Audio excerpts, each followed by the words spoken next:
What if I told you Jesus came to abolish religion?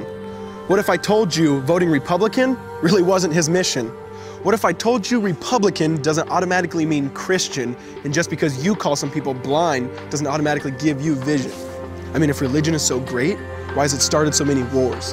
Why does it build huge churches but fails to feed the poor?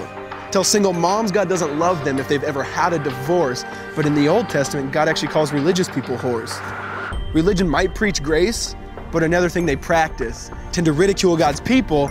They did it to John the Baptist. They can't fix their problems, and so they just mask it, not realizing religion's like spraying perfume on a casket. See, the problem with religion is it never gets to the core. It's just behavior modification, like a long list of chores. Like, let's dress up the outside, make it look nice and neat. But it's funny, that's what they used to do to mummies while the corpse rots underneath. Now, I ain't judging, I'm just saying, quit putting on a fake look.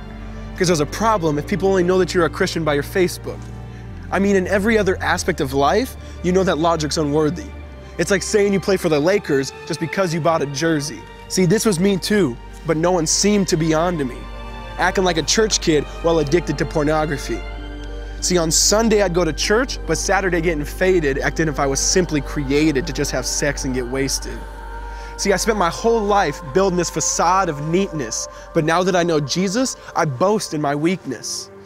Because if grace is water, then the church should be an ocean. It's not a museum for good people, it's a hospital for the broken. Which means I don't have to hide my failure, I don't have to hide my sin. Because it doesn't depend on me, it depends on Him. See, because when I was God's enemy, and certainly not a fan, He looked down and said, I want that man. Which is why Jesus hated religion, and for it He called them fools. Don't you see so much better than just following some rules? Now let me clarify. I love the church, I love the Bible, and yes, I believe in sin. But if Jesus came to your church, would they actually let Him in? See, remember He was called a glutton and a drunkard by religious men. But the Son of God never supports self-righteousness, not now, not then. Now back to the point, one thing is vital to mention. How Jesus and religion are on opposite spectrums. See, one's the work of God, but one's a man-made invention. See, one is the cure, but the other's the infection. See, because religion says do, Jesus says done. Religion says slave, Jesus says son. Religion puts you in bondage, while Jesus sets you free. Religion makes you blind, but Jesus makes you see. And that's why religion and Jesus are two different clans.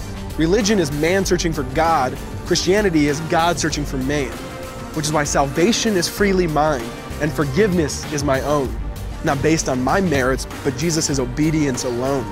Because He took the crown of thorns and the blood dripped down His face. He took what we all deserved. I guess that's why you call it grace. And while being murdered, He yelled, Father, forgive them. They know not what they do.